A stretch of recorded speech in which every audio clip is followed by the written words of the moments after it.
The Kahuia Indians have lived for hundreds of years. My friend Jim is a Kahuia Indian. Often he explores the mountains near his home in Palm Springs. One day last summer, Jim found something he wanted to show me. He hurried with it to the Desert Museum.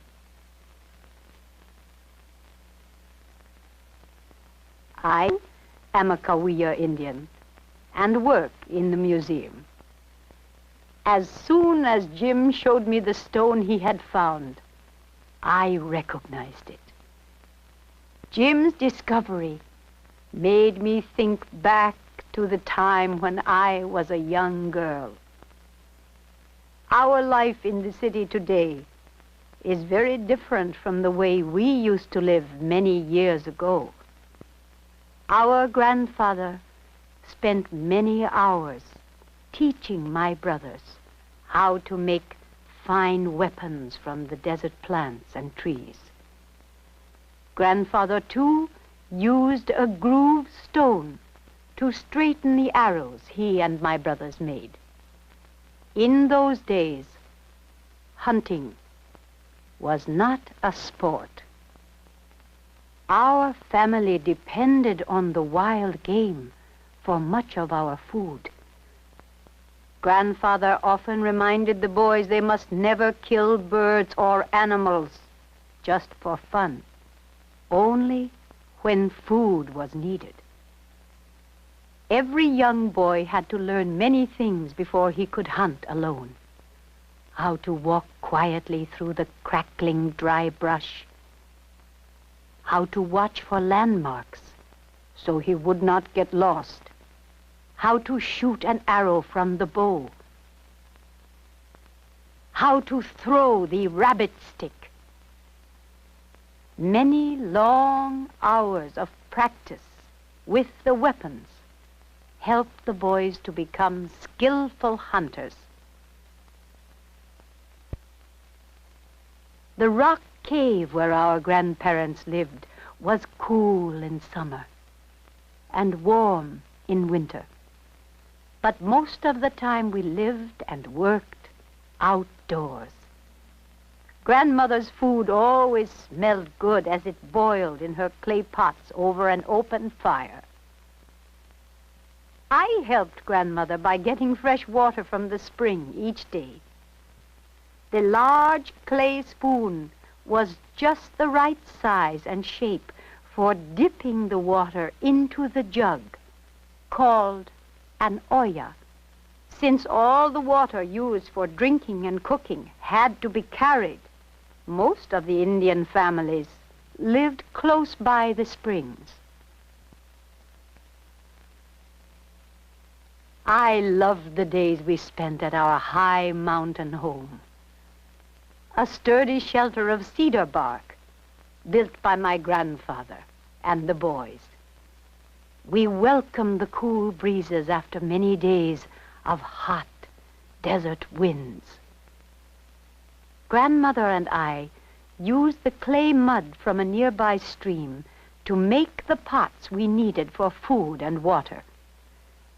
Grandmother worked slowly as she taught me her secrets of pottery making. We rolled long strips of clay into coils of just the right thickness. Grandmother added the coils row upon row, different sizes and numbers, depending on the shape and size of the pot. A small rounded stone helped to join the coils and smooth the inside. Although metal pots and pans were sold at the nearby trading post, my grandparents bought very few things in those days. We all took pride in making the things we needed for daily living.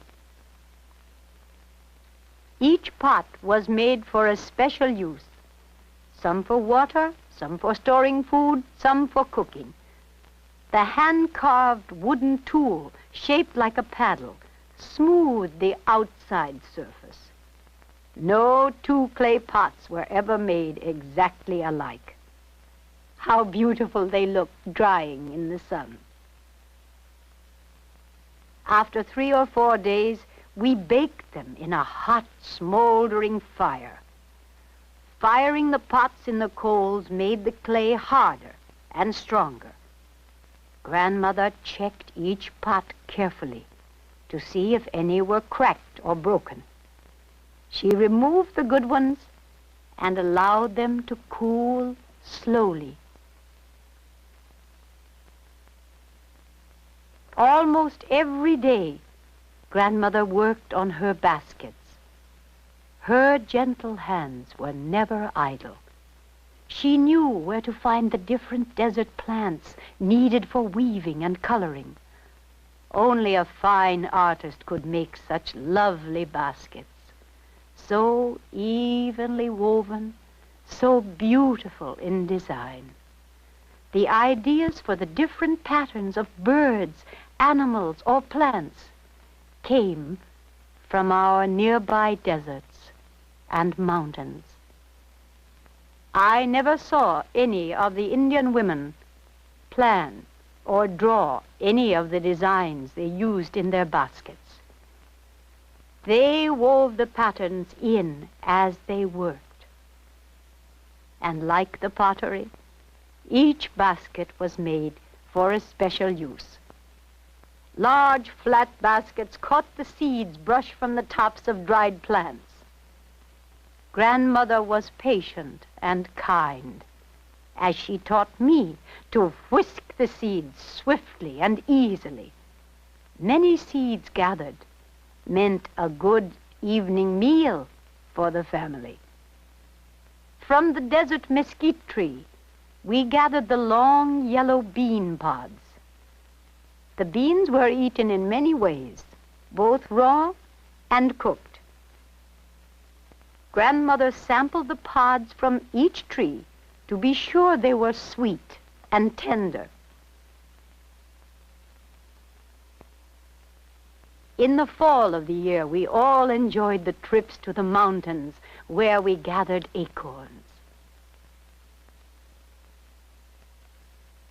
They fell to the ground as Grandfather knocked the oak tree branches with his sturdy stick.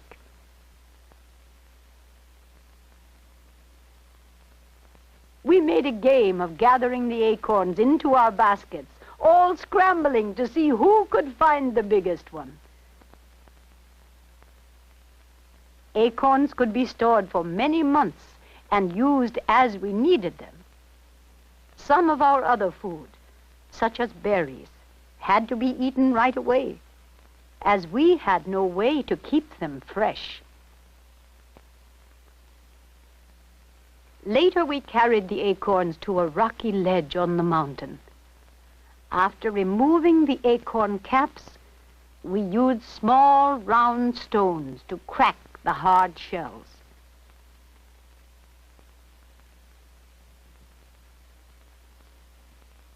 Grinding the acorns into flour was hard work because the pounding stone was so heavy.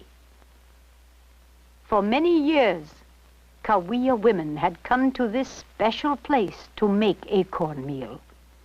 Their stone pounding had worn deep holes in the granite bedrock. After grinding the acorns, the meal was still not ready for cooking. The strong, bitter flavor had to be removed. The leaves and grass that lined the sand hole protected the meal from dirt. The fresh water poured through the acorn meal washed out the bitter taste.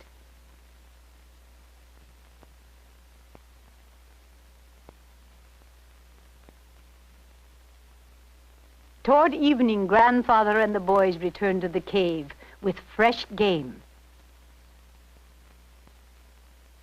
After the hunt, the boys played in the pool at the foot of the waterfall. We often bathed several times a day, especially during the hot summer months. The Kahuias had a religious ceremony for young girls that I remember very well. For part of it, I ran up the mountainside to meet Grandmother at a large rock. Strange designs, Cuck. Grandmother had brought a bowl of paint made from red earth mixed with water. She handed me the paintbrush shaped from a yucca leaf. She told me I was now old enough, according to the customs of our people, to add to the design. I was so excited that my hand shook, and Grandmother had to help me as I painted in my part of the religious pattern.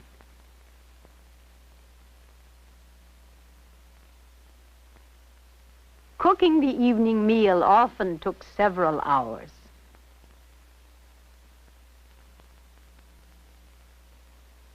The small rocks removed from the campfire were hot enough to roast the seeds we had gathered.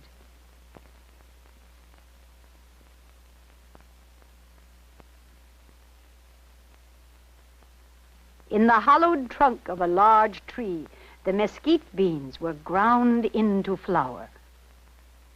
Although much of the camp work was tiring, Grandmother never complained. While she worked, she often gave thanks to the powers above for all the good things we had to eat.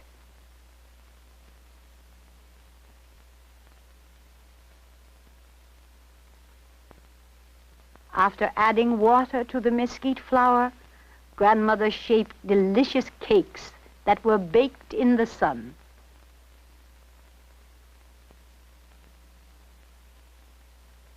While we prepared the evening meal, Grandfather entertained the boys. From string bought at the trading post, he could make all kinds of cat cradle patterns. Some of the string designs had religious meanings, but mostly Grandfather made them just for fun.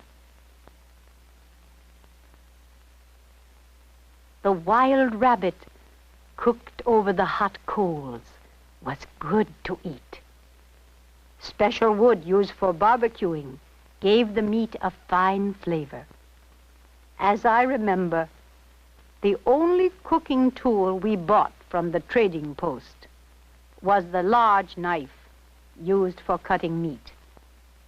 Our desert valleys and mountains provided nearly everything we needed for a relaxed and happy life.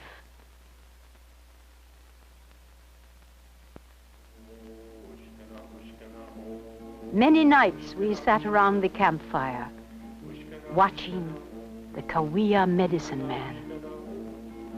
We were taught to respect our religious ceremonies, even though we were too young to understand all their meanings.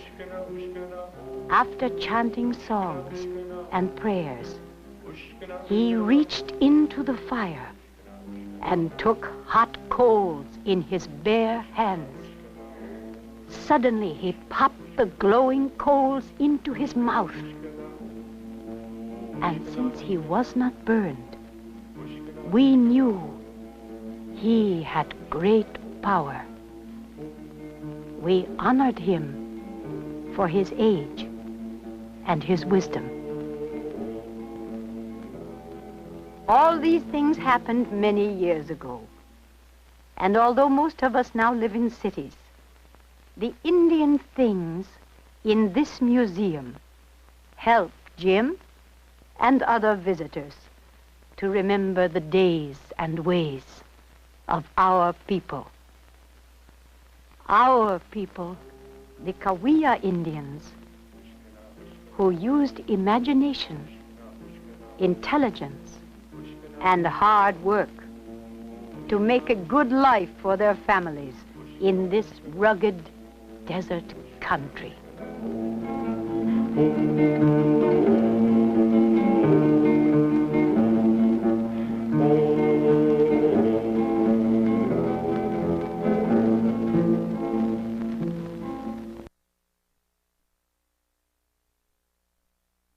am a Kahuia Indian and work in the museum. As soon as Jim showed me the stone he had found, I recognized it.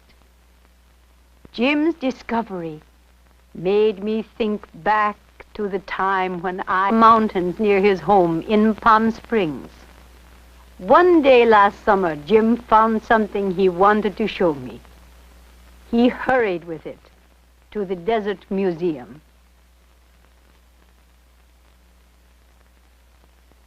I was a young girl. Our life in the city today is very different from the way we used to live many years ago. Our grandfather spent many hours teaching my brothers how to make fine weapons from the desert plants and trees. Grandfather, too, used a grooved stone to straighten the arrows he and my brothers made. In those days, hunting